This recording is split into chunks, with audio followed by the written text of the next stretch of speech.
آج کل اگر موجودہ حالات کی طرف نظر دوڑائیں تو نظر آتا ہے کہ کرونا وائرس کس طرح دنیا کو پوری لپیٹ میں لیا ہوا ہے۔ ہر کوئی اس خوف سے، اس بیماری کے خوف سے بے چین نظر آتا ہے۔ کیا حکومت، کیا علماء اکرام، کیا خواص، کیا عوام، سب کی طرف سے کوئی نہ کوئی نصیحتیں ضرور جاری ہے۔ بے شک جب کوئی مصیبت آفت آتی ہے تو نصیحت اور احتیاط اپنی جگہ پر، لیکن اس کے وجوہات کو سمجھنا بھی لازم ہے کہ کیا وجہ ہے کہ پوری دنیا میں ایک وقت میں اللہ رب العزت نے یہ عذاب ایک دم مسلط کر دیا۔ کیونکہ قرآن کریم میں آتا ہے کہ تم پر یا زمین پر جو کچھ بھی مصیبت آتی ہے وہ تمہارے اپنے ہاتھوں آتی ہے۔ تو ایسی کیا وجہ ہے کہ جس کی وجہ سے پوری دنیا کو اس بیماری یا اس آفت میں لپیٹ لیا گیا؟ چائنا سے یہ بیماری شروع ہوتی ہے، اور اگر ہم آنکھیں کھول کر اور اپنا ذہن کھول کر سوچیں تو چائنا میں جو مسلمانوں کے اوپر ظلم ڈھایا گیا تھا، اس ظلم کا کوئی انکاری نہیں۔ حالانکہ ہمارا میڈیا، ہمارے حکمران نے اس کی طرف سے آنکھیں اور کان بند کر دیے۔ وہی بات ہے کہ ایک ہی بات کہی گئی کہ وطن کے مفاد میں زیادہ سے زیادہ سوچا جائے۔ پاک چائنا فرینڈشپ کے نام پر چائنا کے ظلم کو باقاعدہ نظر انداز کیا گیا۔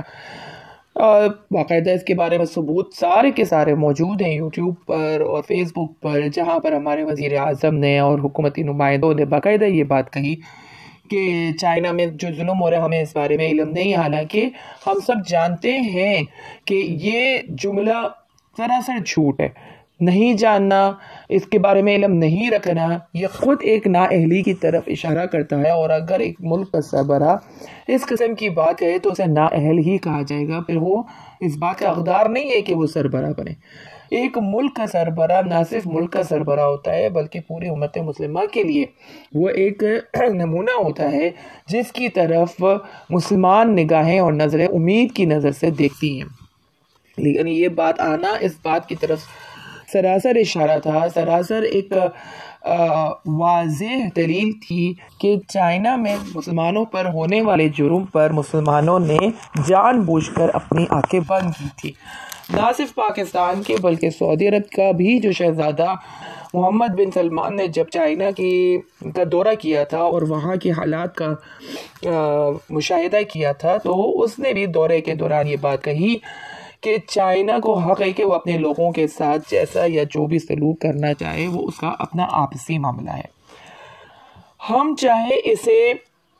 ایگری کریں یا نہ کریں، ہم چاہے اسے تسلیم کریں یا نہ کریں، بات یہی ہے کہ جب ظلم کسی زمین پہ کسی خطے پر ہوتا ہے اور اس کو مسلمان اپنی مفاد کے لیے، اپنے مفاد کے لیے، اپنے نفس کے لیے نظر انداز کرے اور اس کو نہ روکے اور نہ ہی اس کی مذمت بیان کرے، اعلیٰ درجہ تو یہ کہ اسے ہاتھ سے روکا جائے اور سب سے ادنا درجہ یہ کہ زبان سے روکا جائے، جو کہ چائنا کے معاملے میں زبان بھی استعمال نہیں کی گئی۔ افسوس کا مقام تو یہ ہے کہ ممبر اور محراب سے بھی اس قسم کے بیانات ہر وقت جاری رہے۔ جب مسلمانوں نے تشویش ظاہر کی اور اپنے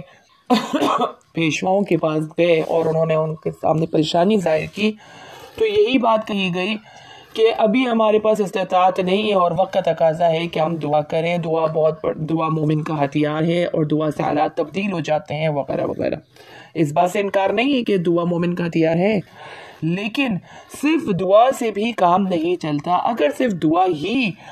ہر مسئلے کا حل ہوتا تو اللہ رب العزت قرآن پاک 30 پاروں سمیت نہ اتارتے، بلکہ ایک ہی بات کہتے کہ ہر مسئلے کا حل دعا ہے، بس آپ کے اوپر جب کوئی مصیبت یا آفت آئے تو دعا کیجیے۔ حالانکہ قرآن کریم احکامات سے پر ہے۔ جس وقت جو مسئلہ، جو مصیبت، جو آفت، جو پریشانی آتی ہے تو اس کے بارے میں شریعت خود حکم دیتی ہے کہ اس کے ساتھ کس طرح نپٹا جائے۔ یہ نہیں کہا جاتا کہ صرف دعا کیا جائے اور آپ اپنے گھروں کے اندر ٹھنڈے چھتوں کے نیچے بھرے دسترخوانوں پر بیٹھ کر دعا کر کر یہ سمجھتے ہیں کہ حق ادا ہو گیا۔ جب سبھی نے یہ آواز بلند کی، ہر ممبر، ہر محراب، ہر حاکم، ہر عام، ہر قاض نے یہ بات کی کہ ہم کیا کر سکتے ہیں سوائے دعا کے، تو اللہ رب العزت نے بھی دعاؤں کو قبول کر لیا، اور کرونا کی شکل میں یہ عذاب قوم پر، نہ صرف ایک قوم پر بلکہ پوری دنیا میں مسلط کر دیا۔ سوال پیدا ہوتا ہے کہ صرف چائنا کے لوگوں پہ کیوں نہیں کیا، پوری دنیا میں کیوں پھیلا دیا، مسلمانوں میں بھی کیوں کرونا آ گیا؟ تو اس کا جواب ہی یہی ہے کہ اس جرم میں ہر شخص مبتلا ہے سوائے وہ لوگوں کے جنہوں نے اپنی استطاعت کے مطابق عملی طور پر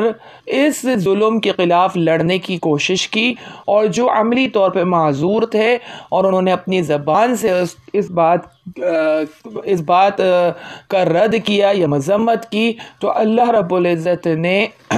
یہ عذاب ہر اس مجرم پہ نازل کر دیا جو ظلم کو جانتے بوجھتے بھی اپنی زندگی میں اور اپنی دنیا میں مگن رہا۔ ظالم کے ظلم کو دیکھ کر خاموش رہنا بھی ظالم ہونا ہی کہلایا جاتا ہے۔ تو ان مسلمانوں کی اور ہم مسلمانوں کی دعائیں قبول ہو گئیں، اور اللہ تعالیٰ نے یہ عذاب ایسے مسلط کیا کہ لگتا ہے یہی ہے کہ جیسے قرآن میں اللہ تعالیٰ فرماتے ہیں کہ تم اگر میرے حکم کی عدولی کرو گے تو تمہیں ختم کر کے تمہاری جگہ ایسی قوم کو پیدا کر دیا جائے گا جو بہت زیادہ مجھ سے محبت رکھتی ہے۔ یہ آیت کا مفہوم بتا رہی ہوں، انشاءاللہ تعالیٰ آیت کا بھی آگے انشاءاللہ حوالہ دے دوں گی۔ بہرحال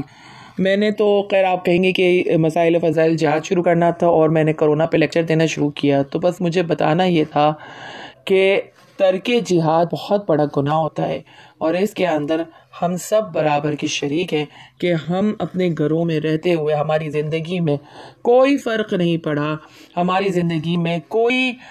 مسئلہ و مسائل نہیں بدلے، وہی صبح اٹھ کے بچوں کو اسکول بھیجنا، شوہر کو آفس بھیجنا، خود کو گھر کی تیاریوں میں مصروف کر لینا، سردیاں آئیں تو سردی کے کپڑے خریدنا، گرمیاں آ رہی ہیں تو گرمیوں کے کپڑے خریدنا،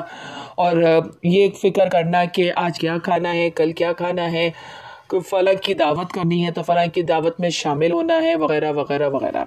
یہ ہماری زندگی میں کوئی تبدیلی نہیں آئی، چاہے ہمارے بہنوں کی عزتیں وہاں لٹتی چلی گئی، چاہے ہمارے بھائی مدد کی آواز بلند کرتے چلے گئے، لیکن ہمارے پاس صرف ایک ہی رہا کہ ہم کیا کر سکتے ہیں۔